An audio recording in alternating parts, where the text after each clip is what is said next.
And good afternoon, ladies and gentlemen. Welcome to a Monday following the big game in the National Football League. I am DJ Oakley. This is the Ysn Power Hour, brought to you by our friends at Toyota of Warren. Got a lot to talk about, a lot to unpack. I mean, what a game, what a game, what a game, what a game, what a game, what a game, ladies and gentlemen. Last night, an unbelievable contest, an entertaining and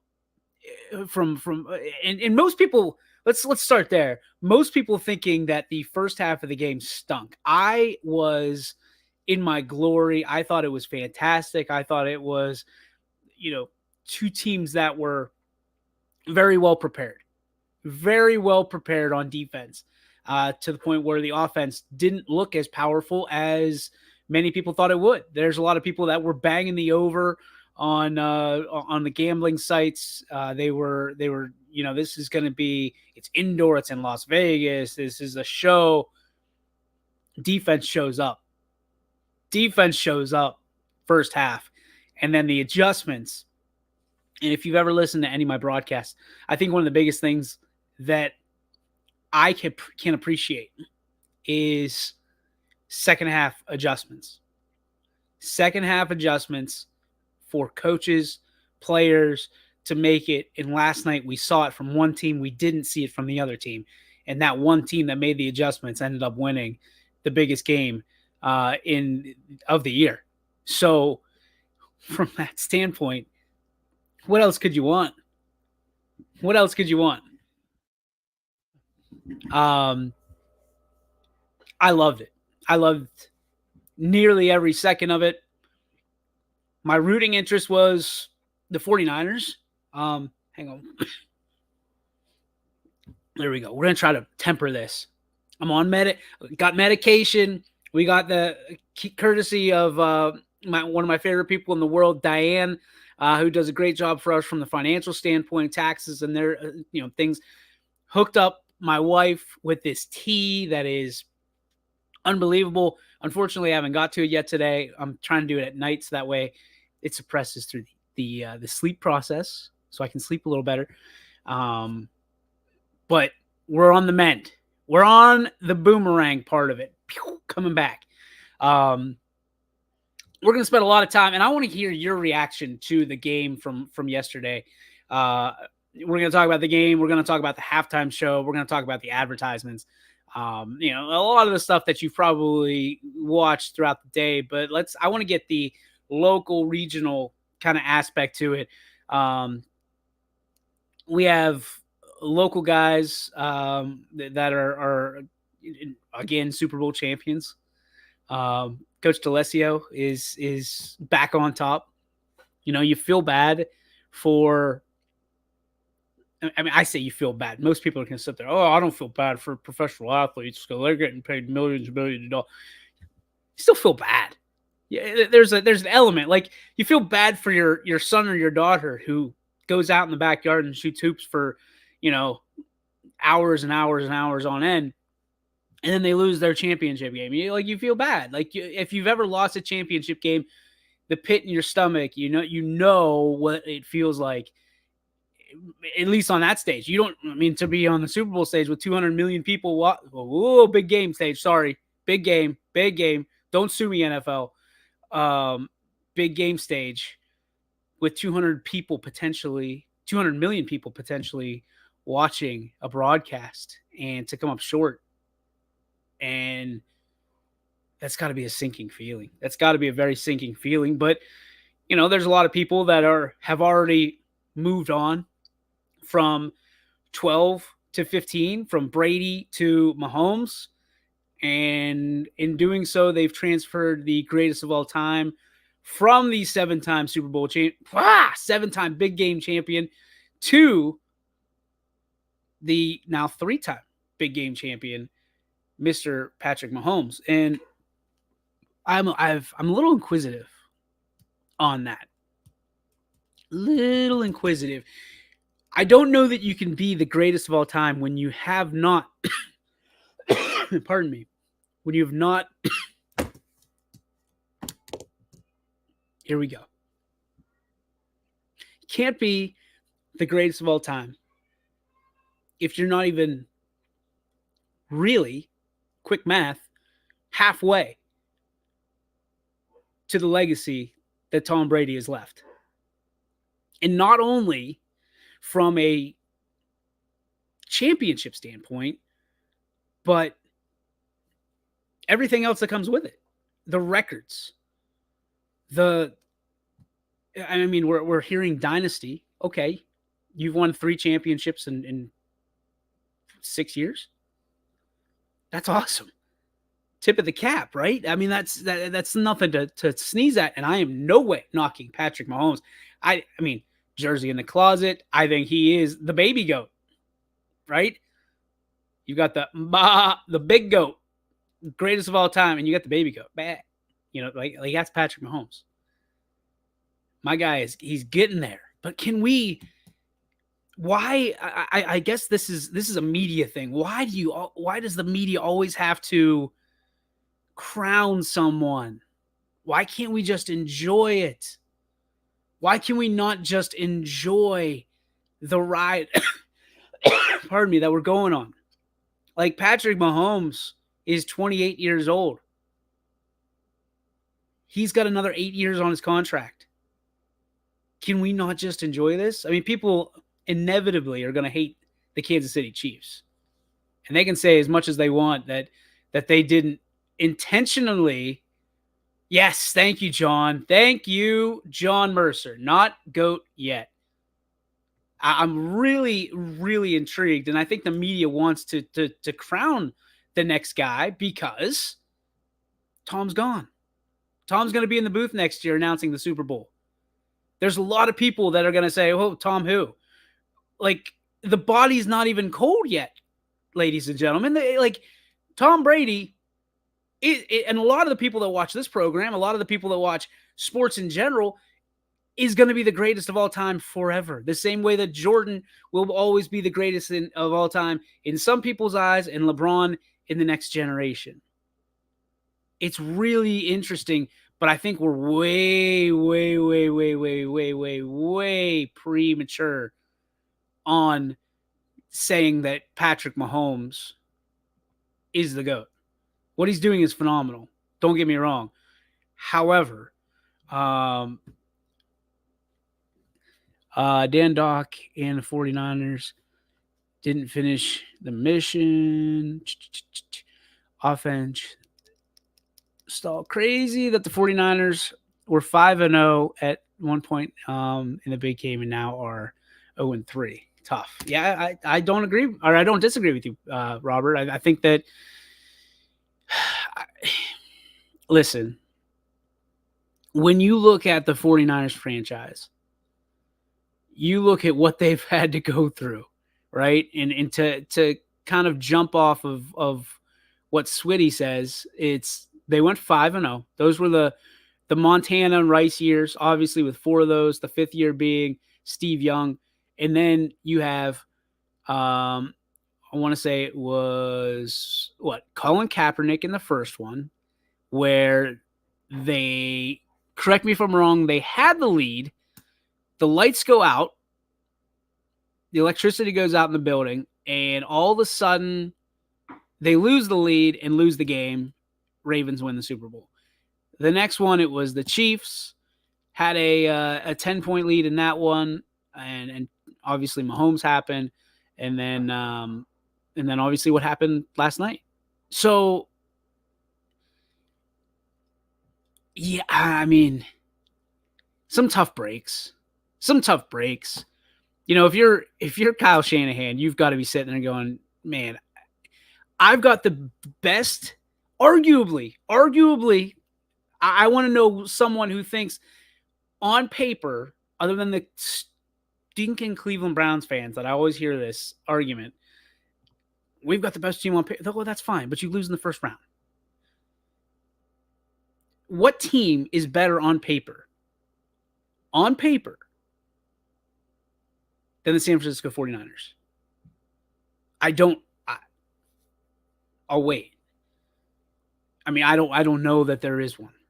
I don't know if you're building a team, if you're looking at teams in the National Football League and you've got a gazillion dollars and you get to buy one because that's where you start, and you've got 1 year to live to win a championship, outside in, I don't know that I'm taking the Chiefs. I don't know that I'm taking the Philadelphia Eagles or the Cleveland Browns or the Buffalo Bills. I'm looking at the San Francisco 49ers and I'm saying that's the team that I would win a championship with. I feel I have the best chance of winning championship with. And I will tell you this. I've been reading stuff all day. I've been watching, the overreaction. If I have to hear any more that Brock Purdy is the reason that the San Francisco 49ers lost that game, I like the dude, he didn't do anything wrong. Everybody wants to say, well, Brock Purdy's not the guy. Well, he's not Patrick Mahomes. Listen, folks, Patrick Mahomes don't just grow on trees. You just don't go out to the garden and pluck a Patrick Mahomes, put him in your little basket, and carry him into the house. Like, that's not how this goes in the NFL. Steelers fans can certainly attest to this. Browns fans can attest to this. Quarterbacks that are as good as Patrick Mahomes are just not available all the time. They are once in a generation. He's being compared to Tom Brady. Tom Brady was compared to Joe Montana. Joe Montana was compared to, I don't even know who, because I wasn't alive. But the comparison game is part of sports. It's one of the most fun parts of sports. But what I can tell you is Brock Purdy is going to be an elite quarterback. Maybe not Patrick Mahomes. I mean, he's borderline like boss level. But Purdy's in his second year. Brock Purdy is in his second year, and he has made it to the NFC Championship game in his rookie year, and then obviously made it to the Super Bowl in his second year. And he did not stink. People were waiting for him to stink last night. What cost the 49ers the game? Let's be true to this. Let's be true to this. What cost the 49ers the game was a really unfortunate muff punt. That's what cost the 49ers the game. And it wasn't Ray McLeod, who was literally pointing and trying to say, Peter, Peter, Peter, which means poison, get away from it. He was pointing it out, and it hit off the heel, I believe, of one of the 49ers and became a live ball. The next play, the Chiefs score. They take the lead, and guess what? That's pretty much finito, right? The 49ers put up a fight as they could, but they couldn't finish the deal. They couldn't finish the deal because the whole time, the whole 2 weeks of the media leading up to that, we knew that the Kansas City Chiefs defense was going to be a pillar of this game. And that's exactly what they were. You can talk about Mahomes, you can talk about Kelsey, you can talk about McCole Hardman all you want, but the defense won the game for the Chiefs. Make no mistake about it. The 3rd and 4 going into, like, the 49ers, if they get a first down, they just roll the clock. Here comes Moody, and I know there's 49ers fans even, Gary Altizer, that hate Jake Moody.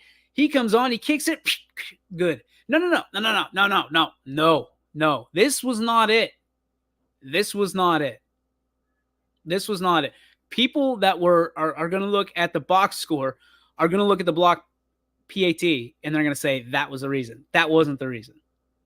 The reason that the 49ers did not win that game was because they couldn't get the ball a first down on 3rd and 4. Couldn't get the first down on 3rd and 4. And then in overtime, they couldn't score a touchdown. Now, that's not the 49ers' fault because guess what? They pay the Chiefs too. But that blocked PAT changes everything for the Chiefs as well. Now, I understand that, the Chiefs we may not get overtime because the Chiefs go down and score a touchdown instead of a field goal. There's a lot of factors that go in. I shouldn't say that the block PAT wasn't the major difference. It was a difference in the game. But what I will tell you is that the Chiefs defense was the major difference in the game. And if the 49ers win, everybody's like, oh, Brock Purdy's the MVP. No, he's not. No, he's not. 15's the MVP for either side. For either side. Jennings was unbelievable for the 49ers. Threw a touchdown pass and then caught a touchdown pass that he had no business catching. All right, he had no business scoring on. I mean, that was, go back and look at it. He should have been tackled at the 2-yard line. There was a lot during that game that happened that was really fun to watch. I mean, overall, just a great game. Like, how do you not want that to be the way that you go into the offseason?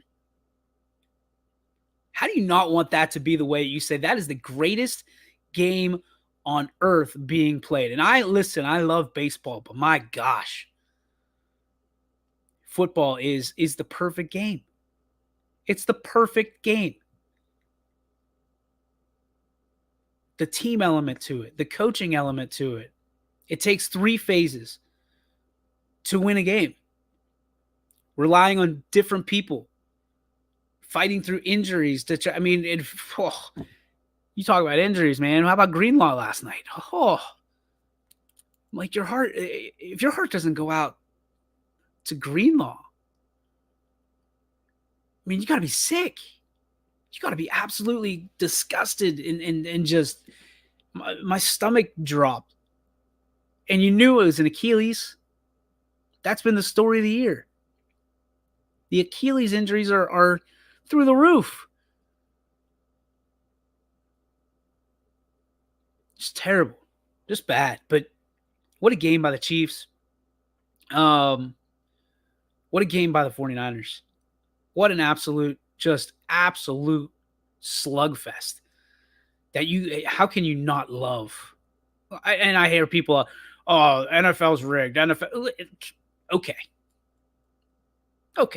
If it was rigged, it would have come out about the same time as the WWF about it being rigged, about it being scripted.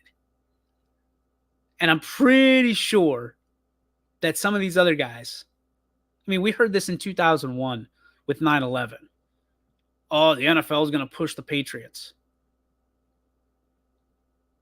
Sometimes they're just the better team, man. Sometimes they're just the better team.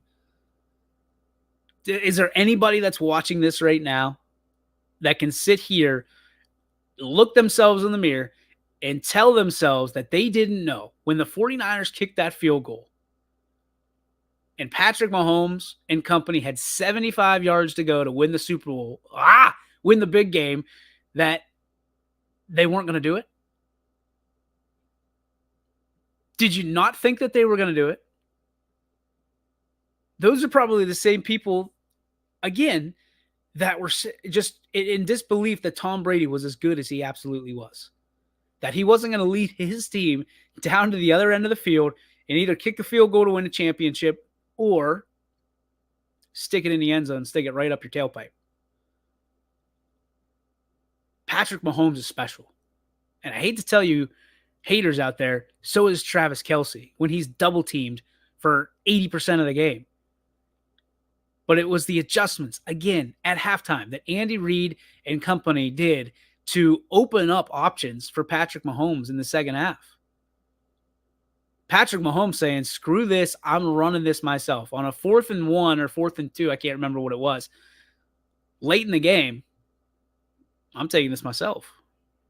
And he gets loose for 22 yards on an RPO, which P was never an option other than P as in Patrick.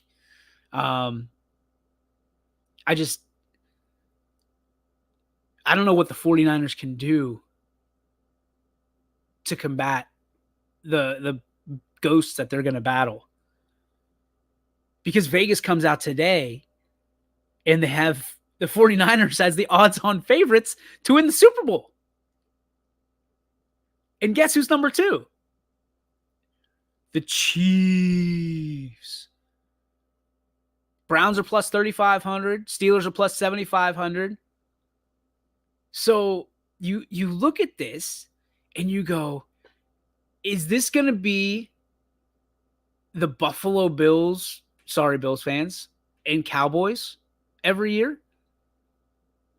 It's almost like if you're the 49ers, you almost have to pray that Lamar Jackson or Josh Allen or heaven forbid Patrick Mahomes gets injured. So you got a shot, because I don't know that the 49ers, not that they're scared, but you've lost 2 big games against Patrick Mahomes and company. And that Patty ain't flipping. That is a dynasty, my friends. And the only one person that can stop that dynasty right now is a guy that's going to be calling the big game next year in the booth, named Tom Brady. I don't know how you beat Patrick Mahomes. I don't know how you do it. What does the big goat...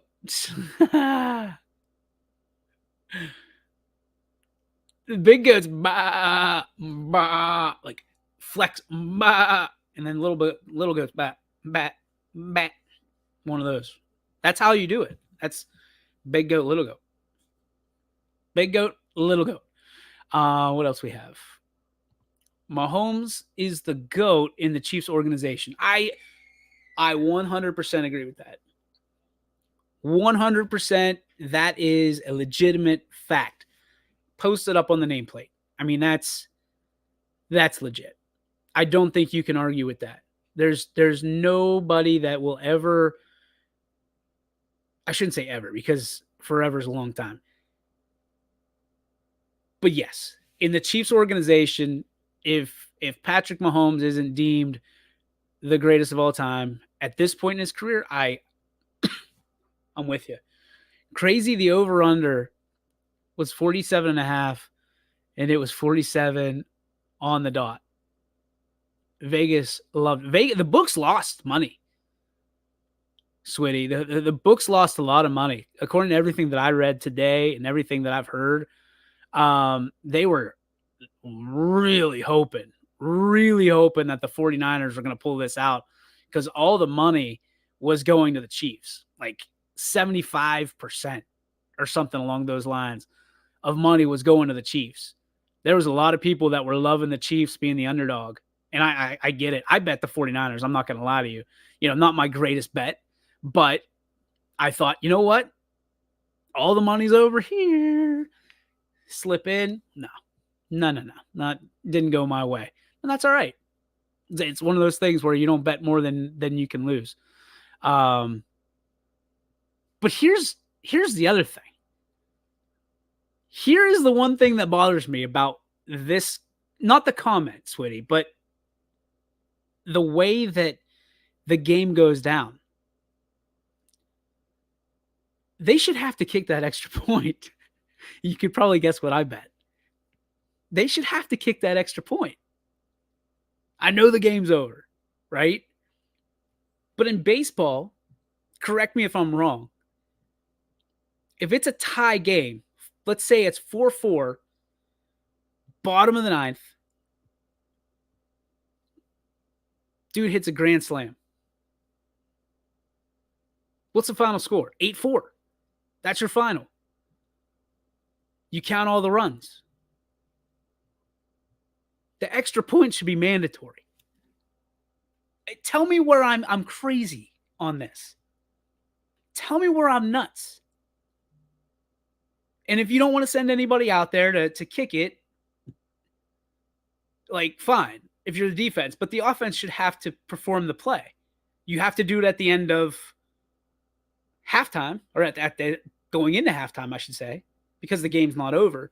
But, like, you see what I mean? Like, I'm not nuts here, right?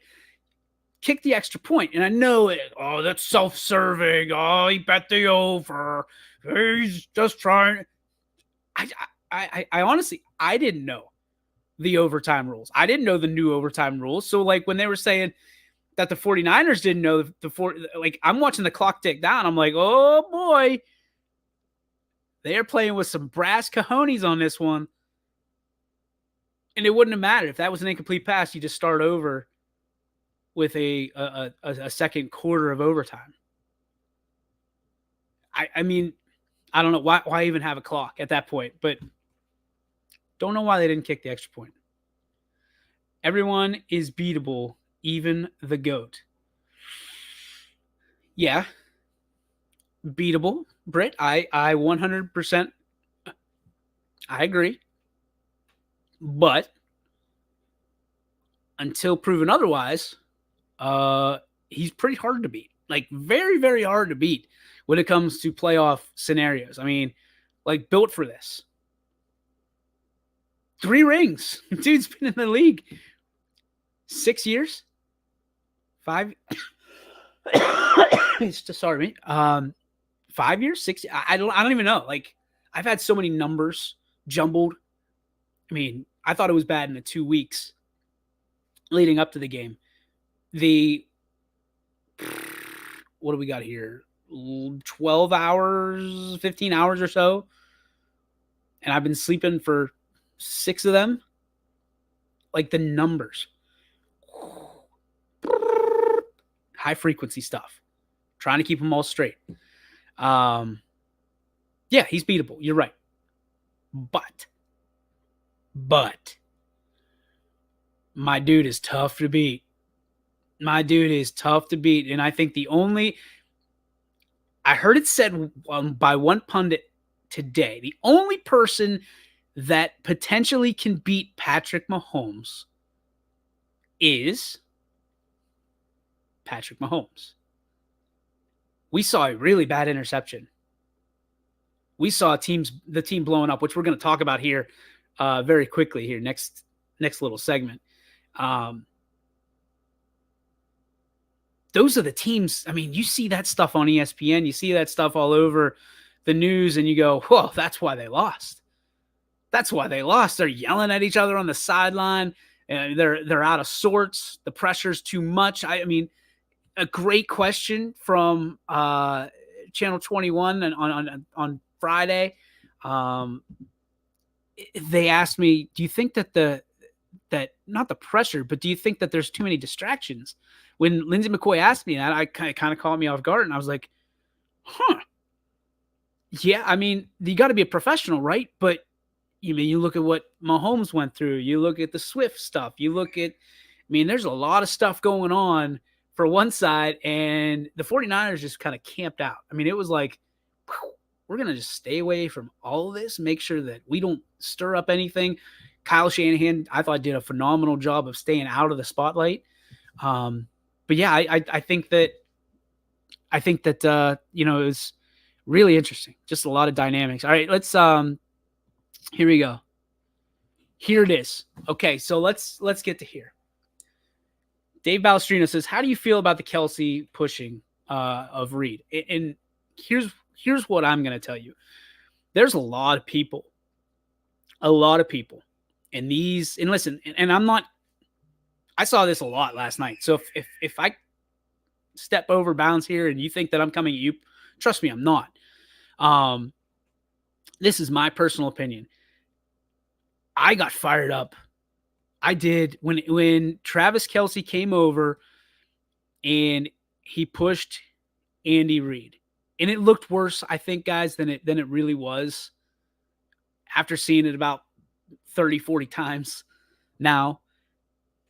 I think that Andy didn't see Travis coming. I think Travis, if you look at I believe it's his left arm, he had a hold of Andy Reid. I firmly believe, like, I'm still looking for like evidence, like another angle, but that looks like it's the only angle we're going to get.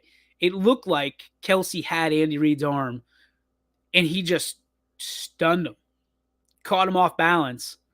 And the word is that he was telling him passionately how much he loved him. However, he wanted to be in on the play. And when Andy Reid was asked after the game and Travis Kelce and on, they appreciated the passion, and Kelce kind of said it sheepishly. I told him I loved him, and he said it again. There's a lot of people that are sitting there and are making this out to be more than what it is. Oh, this is why I'll never try. I'll never follow Travis Kelce. He's a punk. He's a da da da da. Here's what I'm going to tell you about Travis Kelce. I don't know the guy, but I know people. Travis Kelce is a guy, probably one of the more competitive humans that you're ever going to meet or ever going to see on a television screen. What I know is that he is trying to come to grips with a career and an aging body and uh you know a team that's trying to find at that point just get anything sparked up. So pulling out Travis Kelce on running plays when everybody knows that he's not the league's best blocking tight end, that's something that the team had to do. Now, Travis, obviously, in a game like that he's been criticized all year long for everything he does, and a lot of that is because of who he dates. We just saw the volcano explode a little bit. Now, what I will tell you is we've seen that with a lot of players around the league, around many leagues. And people are saying, oh, I'm passionate about, I really admire his passion. I admire the same thing that I just said about Travis Kelce. But because they play for a different team, or because they are a different skin color, or because they have different beliefs, or because they have X, Y, or Z, it's okay. But because Travis Kelce is old news to many, and people are tired of seeing him and tired of seeing Taylor Swift in the news, they're tired of, listen, what it boils down to is oversaturation. People are tired of seeing people in the news, certain people, whether they're politicians, whether they're sports figures, whether they're pop culture figures, whether they're musicians, whether they're journalists, whether they're local podcasters. People are tired of seeing people. And when things happen in the heat of the moment, the culture that we've created here in this country in 2023, 2024 is to cancel them out. We're going, no, he's done. He's out. No, well, you can't cancel the dude because guess what? He and his girlfriend have brought more young girls to the game of football that they've been trying to do for the last 3 decades in 1 year than the NFL has done in 29, in 58. There is nothing that gives me more joy than seeing fathers that are taking pictures of them watching the big game with their daughter for the first time ever because they have actual interest in it. I don't care who they're rooting for. I don't care if it's because they're rooting for somebody's boyfriend. It doesn't matter, because you know what? In that moment, sports is bringing people together the way that it should. And we've talked about it on this show before. Sports can divide you, but sports is the ultimate just uniting force where people can let bigger things go and see the other side and maybe even get closer to one another because of what happens. And yesterday, that's what happened. So everybody that's out there that is chewing on Taylor Swift and chewing on Travis Kelce and saying, oh, how many times are we going to show her? Listen, show her 1,000,000 times if it means this dad can bring his daughter into the living room and they have a common, just a mutual something in common. That's what this is about. The NFL sees it as dollars. I get it. But listen, I will tell you, not a personal story, but think of it down the road. That moment that happened yesterday in somebody's living room or somebody's basement or somebody at a sports bar or at a restaurant or at the game, that moment will last forever. And I can promise you that a mother or a father does not care about what brings them to the game. The same way that a mother or a father does not care what brings a son or a daughter's interest to church. It's that they're there. They're sharing that moment together. In a world that has divided us with this thing right here, that moment, those 3 hours, 4 hours, 5 hours were magical for somebody, somewhere. And it's sports that brought them together. And I could care less if it took Taylor Swift, who I personally I'm a fan of. I hope my daughter is a fan of Taylor Swift, but I also hope my daughter is a fan of sports more so, right? I hope I think that's kind of, we talk about parents all the time. I think that's where we get all wrapped up, because we're driving our kids to these games and they don't appreciate sports as much as we do. They are 5 years old. They are 8 years old. They are 12 years old. They're not going to appreciate sports as much as we do because we didn't appreciate it when we were 5, 8, or 12. We appreciate it now because we don't do it and we can't do it. And we probably were better in our mind than we were actually. But we also want our kids to be better than we were. And everybody secretly hopes that our kids are the best, or maybe not secretly anymore, the best at everything they do. And it's not there. So when you have those moments that reunify a family, like a game that was played yesterday, it doesn't matter if Taylor Swift is the one bringing your daughter or your son to the couch to sit with you, to break bread, or to explain the game that you love so much that it takes you away from your family every Saturday or Sunday. The fact is they're there. The fact is that's exciting. The fact is this is what you've been praying for. That, my friends, that's the difference. That's the bigger picture. And I hope these people that are saying, oh, I'm so tired of seeing Sid. I'm tired of seeing Travis Kelce and Taylor Swift. Stop watching football then. Stop watching so much TV. Just turn it on Sundays if it hurts you so much. There it is. They make one of these, right? You can flip. Same way that you can flip off of this one. If you don't like my saying, go see ya, bye. See ya. It's probably not great for business, but hey, that's the way it is. All right, let's get to Greg Burbick. Hello, Mr. Burbick. Great to see you. Great to see you. Switka saying he was watching. Yeah, he's being sarcastic about Vegas. He had the over as well. Sorry, man. It hurts. It stings a little bit. I will take that competitiveness and emotions all day. It's what makes yeah, exactly. I get you. It's what makes the great ones great. I agree with you. All right, I will take the emotions and competitive all day. I see. It was Britt both. He did it double. Okay. Shout out for Britt's secondary profile here. Status Pro baseball cards. I'm just taking a guess, Britt. Hope I'm not stepping on any toes. We're going to take a real quick break. When we come back, I want to talk about halftime, right? Real quick. And the advertisements, right? Hoping some of them will jump over here.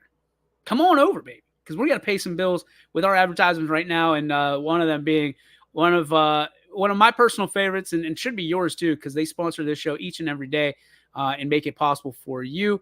It is our friends over at Toyota of Warren. Thank you to Tino and everybody over there. Do a great job. And if you're in the market for a new or used truck, SUV, or car, make sure that you give them a shot for your business over at Toyota of Warren. We believe expectations are made to be exceeded. At the new Toyota of Warren, it's about more than just getting a great deal. It's about service you can count on and a friendship you can trust. Year after year, we've done what we do best. We've gone the extra mile so you could too.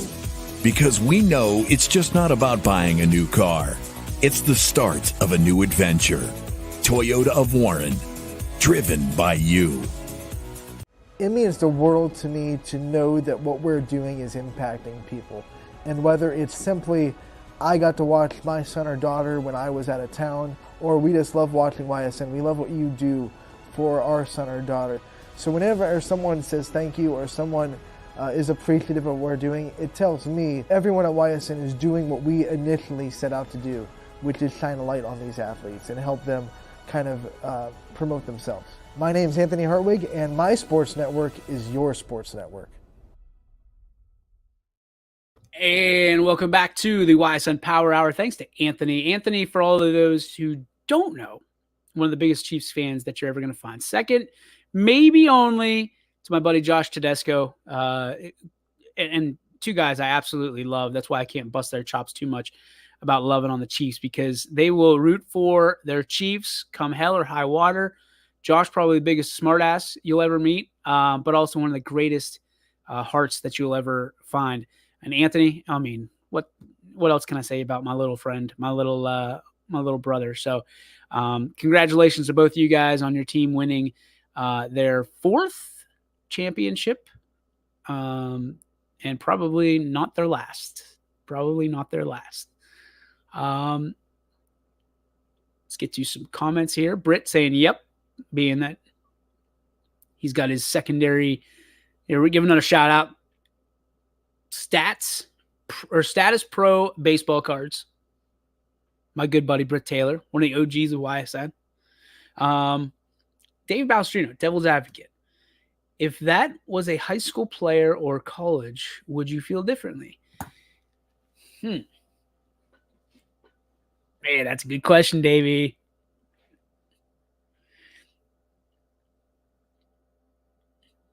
I got to think about this one.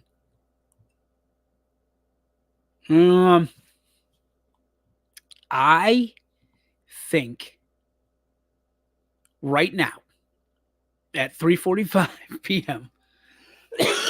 excuse me. College player, probably not. I'd probably feel the same way. High school player, that's a tough one, man. Because here's the thing. I don't think he meant to bump him. I don't, and I think that it looked worse than it was. Okay. Some people on social media are like calling for, charges for an assault. I don't think he hit him. And listen, this is going to sound poor because I can't think of the right words. I don't think he hit him that hard. I don't think he bumped him that hard. Should he have bumped him in the first place? No, but like, this was not like a get in his face to yell at him. It was a or I shouldn't say, he wanted to yell at him, get in his face, like cocked his head side, like you do, like you see in the NBA, like you see when there's going to be punches thrown. This was he bumped him, saw that Andy Reid was off balance. And again, I wish I could go back and look at a different angle, but I really think that he kind of supported him because he grabbed him. I want to say in my head, it's up by his elbow. And if you grab somebody up by the elbow, that you have arm control. That's what they teach you in karate. But I will tell you that, like, he did it on accident. If you just look at how fast he turned around and started walking, and here's time. All right, what the hell was Jerick McKinnon gonna do?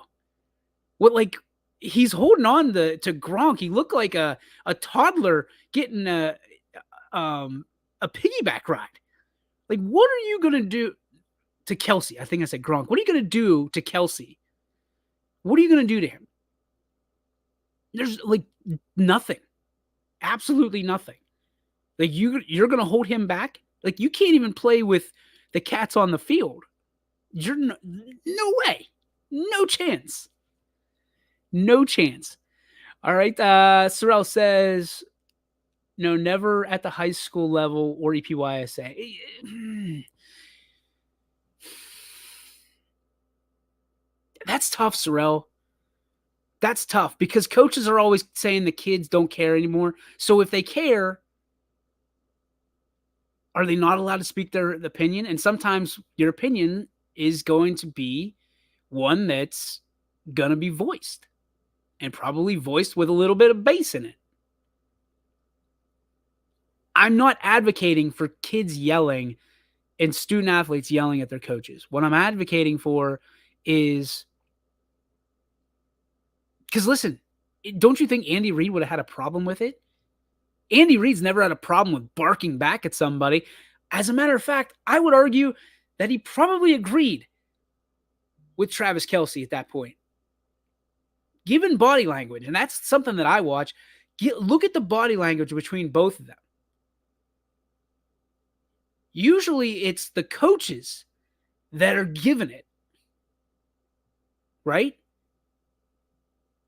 And sometimes when a coach knows that they're wrong, they just sit there and they just take it. Like, and I'm not saying that it's right, again, not saying that it's right to yell at your coaches, but how can coaches and parents and well, these guys don't care. These guys don't care. Okay, so you want them to care, but you only want them to care when they agree with you? Is that what we're hearing? Because that ain't going to happen. Coaches have to be, even at the professional level, coaches have to be the one that always take the high road, right? And Andy Reid did it there. But I also think Travis Kelce got a lot more involved in the offense. Let's go look at the stats, right? Let's go look at those stats. Sometimes coaches sacrifice themselves. They are the sacrificial lamb in order to make their team go. Some of the things that they say, they don't mean, but it lights a fire. Does that move win Kansas City a Super Bowl? Does Rashee Rice or whatever his name is, yelling at Patrick Mahomes, spark them to win a championship? The Chiefs' offense was dead. Dead. They had 3 points at halftime. Those things happen, and all of a sudden, guess what? Next thing you know, hats and T-shirts. Hats and T-shirts. And a legacy and a parade. Do I want to see it happen in EPYSA? Absolutely not. Do I want to see it happen in high school? Absolutely not. Will I be surprised if it does? Absolutely not. Not because of what we saw last night, because it has already been happening, folks. The only difference is most of the parents are the ones doing it, and they take it way too far, and they take it to the superintendent, or they take it to here because they don't agree with it, instead of going to the coach and saying, here's our disagreement. Here's what I see, and the coach doesn't have to agree with you, but I'm guessing that the coach will usually hear you, and they'll usually tell you what's going on. And if Donna Kelce wanted to go talk to Andy Reid, I'll bet you that Andy Reid would have told Donna Kelce what's going on. And that she can go back to selling Campbell's Chunky Soup. It says more about the relationship between them, that they can get at each other and still work. Yeah, I agree with that. Again, probably not the best when there's, I forget how many cameras they said. I was sick to my stomach. They had so many cameras. I just want like 3 cameras at a game. Just give me like 3 cameras at all of our games, and we could take over the world. They had hundreds of cameras. In the post game, there was a report that one guy was to not leave the side of Taylor Swift. Like, that's blessed with abundance. That's what that is, folks. That's blessed with abundance. Let's get to halftime. I know one guy who just chimed in. Loved the halftime show. I loved the halftime show. Thought it was great. Little bit risque. Little bit of baby making music. But what I can tell you is that I thought it was good. It was entertaining. and what was it, about 8:30, 9 o'clock? So maybe should have been in bed anyway. But I thought it was good. I mean, I've heard this comment all day. It takes you back to your middle school, high school dances. It's true. It's true. I teleported back to 2000 real quick. When he started singing Let It Burn, I'm like, man, this was a bad breakup song for a lot of us out there. This song was the one that got clicked off a lot in cars everywhere for a long time. And it still brings back some really, really putrid memories. But overall, I thought the halftime show was awesome. I thought it was great. How about the dude Usher on roller skates? What? Roller skates, guys. I've got a pair of rollerblades in the bathroom that are prop only, and I wanted to lace them up and see if I still got my Gordon Bombay in me. He's out there circling the wagons like the Buffalo Bills are in the big game. I'm ready. I'm getting my Charlie Conway on in my driveway. Ludacris. Awesome seeing him. Off with their clothes. You know, like that was like he still got it. You still got it. You still got it. Who else? Oh, Little John. My little buddy. Little John. Yeah. Okay. I mean, and he's still got it. And then there was some other dude out there that was wearing like clothes from like his first communion. He had like shoes from like when the Mayflower when the Mayflower showed up. Like I think that was Jermaine Dupri, as a matter of fact. Now that I think about it, at first I thought it was Kenan Thompson. Like I thought, oh, Kenan made it. Kenan made it. And I think I heard earlier that was Jermaine Dupri. What happened? Like, wow. But I think we all know that, and in Vegas, everything and anything can happen. So kudos to. I mean, I think naturally, I think the next time it's in Vegas, I'm rolling. I'm rolling down to Vegas, and I'm taking a crew with me.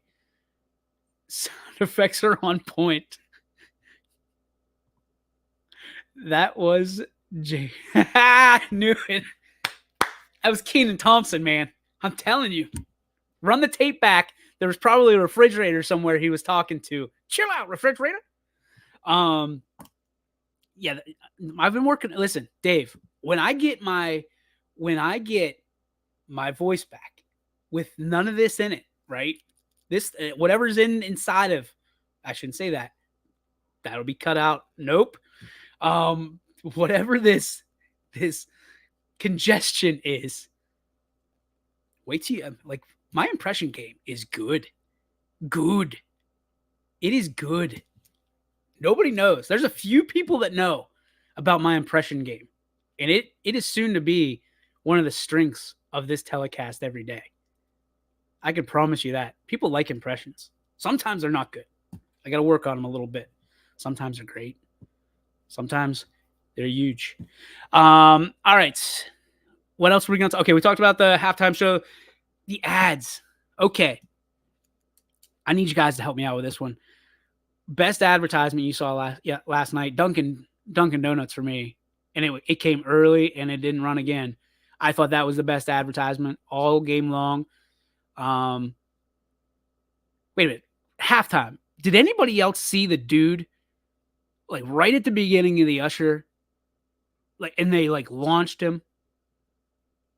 Like, phew, gone. Like, where is he now? Like, I don't know that he came down. I don't know that the guy that right at the beginning, like you see Usher, and then all of a sudden, pew, Cirque du Soleil, they shot that some gun right out of the stadium. He was gone. Like he was living in the flame on the one end of the stadium. I thought that was incredible. I'm maybe I was the only person that saw that. Um, okay, now we're getting okay. Couch Potatoes one. I'll give you credit. That was a good one. Good one, Jeremy. Good one. Budweiser. That was one. That was a good one.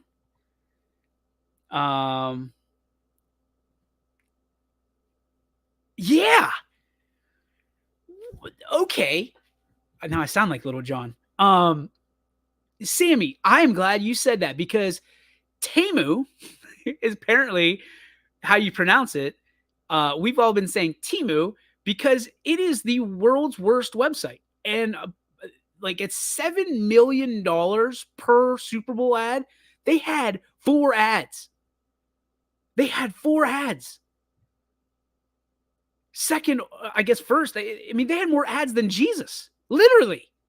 Jesus had 2 ads and Temu had 4. $30 million for the crappiest stuff. Like it is the brand new wish.com. Like there's Amazon, wish.com, and Temu. And not only do I not like Temu and I'm scared to death, like I have DHgate, right? And I'm a DHgate guy through and through. And I've been struck out by DHgate. But Temu, don't try to class it up. Don't try to French it up. Temu sucks. And they had $30 million. They just said, take my money. Take it. 30 mil. And Jesus is looking around saying, brothers and sisters, I only have $14 million to giveth to thou for thus biggest of games. They got more money than Jesus. Amazon's definitely getting my money now. And DHgate. Thanks for that, Temu. Don't class it up. Don't French it up. It is time for the Joe Dickey Electric. What's your spark? Presented by Joe Dickey Electric. Appreciate you guys kind of being with me. I'll probably going to catch some crap for that one. Here we go.